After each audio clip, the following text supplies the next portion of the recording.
বিসমিল্লাহির রহমানির রহিম। আমি জাফর সরকার। প্রিয় জাতীয়তাবাদী দল বিএনপি, তার অঙ্গ সংগঠন সবাই কেমন আছেন? এখন তো আপনারা ভালো একটা নিউজ পেয়ে গেলেন।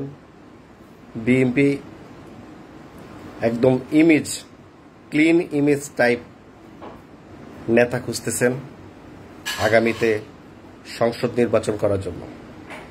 আমরা কিন্তু সবসময় বলে আসছি যে তারেক রহমান সাহেব আগে যারা নমিনেশন পেয়েছেন, এবারে কিন্তু উনার রাজনৈতিক দক্ষতাটাই অনেক প্রকাশ করতেছেন। এর আগেও কিন্তু উনি বলেছেন যারা পদে থাকবেন তারা এমপি নমিনেশন পাবে না, আর যারা নমিনেশন চাইবে তারা পদবিতে থাকতে পারবে না। এখন কিন্তু আরেকটা বুলেটিন দেওয়া হয়েছে বিএনপির পক্ষ থেকে, মানে আপনার একদম ক্লিন ইমেজ যাদের আছে তারাই আগামীতে এমপি নির্বাচন করতে পারবেন। এবং কারা এমপি নির্বাচন করতে পারবেন না, আপনাদের মনের ভিতরে অবশ্যই বাড়ি দিবে। কারণ আপনারা কারা এই 5ই আগস্টের পরে ওই চাঁদাবাজি করছেন, বিভিন্ন সিন্ডিকেটে বালু দখল করছেন, সিএনজি স্টেশন দখল করছেন চাঁদা উঠানোর জন্য, এবং বিভিন্ন ক্ষমতা অপব্যবহার করছেন নিজ দলীয়ের মধ্যে, মানে কমিটি, মানে টাকা পয়সা খেয়ে অদক্ষ লোককে দক্ষতা বানাইছেন পদবি দিয়ে, এবং কিছু আওয়ামী লীগের ব্যক্তিদেরকে কমিটিতে ঢুকাইছেন। এগুলো কিন্তু সব বিএনপি ভারপ্রাপ্ত জনাব তারেক রহমান সাহেবের কাছে লিস্ট কিন্তু আছে বাংলাদেশের প্রতিটা আসনের। অতএব আপনারা সাবধান হয়ে যান। তো কারা নমিনেশন পাচ্ছেন, যতই ফালাফালি করেন না কেন, বিএনপির যত বড় হাইকমান্ডেই থাকেন না কেন, কেউ কিন্তু আর মাপ পাচ্ছেন না। মানে ক্লিন ইমেজ মাইন্ডের লোকদেরকে নমিনেশন দেওয়া হবে। সেটা উনি ওই এলাকার যদি কোনো বিএনপির কোনো বড় পদে নাও থাকে, নমিনেশনগুলো ওনাকে দেওয়া হবে। তার কারা এলাকায় প্রতিহিংসা সৃষ্টি করছেন, বিএনপির গ্রুপিং সৃষ্টি করতেছেন, কার এলাকায় বিএনপির ছবি ভাঙচুর করা হয়েছে, পদদলিত করা হয়েছে, কার ক্ষমতা অপব্যবহার করে লম্বা টাইম সময় নিয়ে মানে আপনার দলীয় মানে কমিটি বহাল রাখা হয়েছে, কমিটি ভাঙ্গা হয় না বা কমিটি প্রদান করা হয় না, ত্যাগী নেতাদেরকে সুযোগ করে দেওয়া হয় না, ক্ষমতা অপব্যবহার করে অনেক বড় বড় নেতাদের মানে ছত্রছায়া মানে আজীবন কমিটির যারা থাকতে চান, এগুলো কিন্তু সব তারেক রহমান সাহেব কিন্তু অবজারভেশন করতেছেন। অতএব সাবধান, যতই কিছু করেন না কেন, আগামী নির্বাচন আপনারা ভাবতেও পারবেন না কে নমিনেশন পাচ্ছে। ওই যে আমার অমুক ভাই জননন্দিত নেতা, দলের কাণ্ডারি, দলের ভান্ডারি, এগুলো কোনো আর বেলু হবে না। আগামীতে নমিনেশন সেই পাবে যারাই 17 বছর নির্যাতন নিপীড়ন সহ্য করেছে, জেল জুলুম এমপি প্রার্থীরা সহ্য করেছে, যারা জেলে গিয়েছে প্রতিবাদ করতে গিয়ে মুখ খুলেছে, তারা আগামীতে নমিনেশন পাবে। ওই কমিটি বাণিজ্য করেছে গরু ছাগল খেয়ে, হাঁস মুরগি খাইয়া, নেতারা পদ পদবি দিয়েছে দুম্বা খাইয়া, এগুলোর কোনো আর বেলো থাকবে না। অতএব এখন আপনারা মনে মনে বাড়ি দেন, মানে মনের ভিতরে বাড়ি নিয়ে নেন যে কারা আপনারা এই ধরনের অপরাধ করছেন। আর যারা ভালো ব্যক্তি তারা কিন্তু ঠিকই জানে যে তারা কোনো সমাজে অশান্তি সৃষ্টি করে নাই, প্রতিহিংসা সৃষ্টি করে নাই, এবং আওয়ামী লীগের সাথে হাতাহাত করে কোনো ব্যবসা বাণিজ্য করে নাই।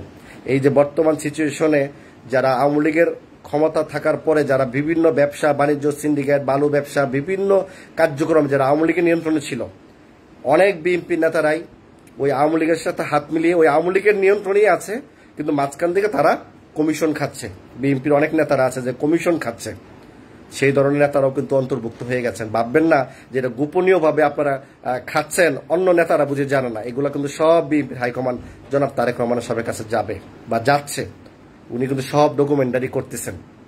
ওই যে আপনার একজন আগামীতে আপনি এমপি নির্বাচন করবেন, আপনার সাথে বিএনপি স্থায়ী কমিটি 5 জনের সাথে ভালো সম্পর্ক, বিএনপির 22 জনের সাথে, বিএনপির 22 চেয়ারম্যানের সাথে সম্পর্ক আছে, আপনার যুগ্ম মহাসচিব বা বিএনপির হাইকমান্ডারের সাথে ভালো সম্পর্ক, ছবি তুলে রাখছেন, ভিডিও করছেন, বিভিন্ন প্রোগ্রাম করছেন, আপনি তো বড় নেতা হয়ে গেছেন। না ভাই, বিএনপি আগের চেয়ে অনেক সতর্ক, জনগণের কল্যাণেই ওনারা নেমেছেন।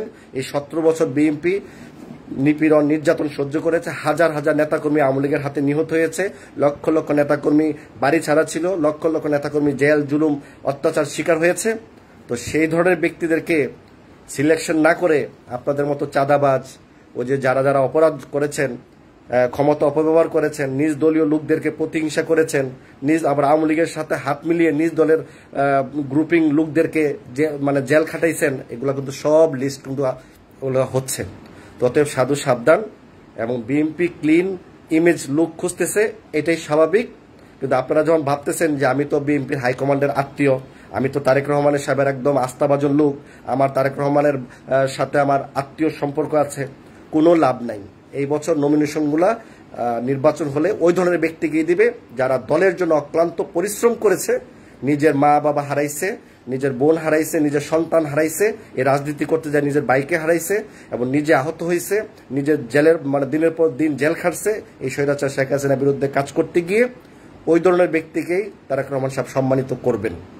সে এবং যত বড় নেতাই থাকেন না কেন, আমি ইউনিয়ন কমিটি দিয়েছি, উপজেলা কমিটি দিছি, জেলা কমিটি দিতেছি, আমার এত বড় হস্তক্ষেপ, আমি এত বড় নেতা হয়ে গেছি, লাভ নাই। কারণ যারা চাঁদাবাজির সাথে যুক্ত, যারা অন্য দলীয় লোকদেরকে যারা সম্মান করে না, অন্য কোনো এমপি প্রার্থীদেরকে এলাকায় ঢুকতে দেয় না, যে আমরাই একক প্রার্থী, আমরাই বড় নেতা, তারাই কিন্তু ধরা খাবেন খুব শীঘ্রই। অতএব সাধু সাবধান। জাস্ট একটা ছোট্ট একটা মেসেজ দিলাম। এই ভিডিওটা সকলের জন্য প্রযোজ্য। যারা ভালো লাগবে এই ভিডিওটা অবশ্যই সবাই শেয়ার করবেন, যেন এই বিষয়ে যখন সকলে সতর্ক হয়, আর যারা ভালো ব্যক্তি তারা যেন মূল্যায়ন পায়। ধন্যবাদ সবাইকে।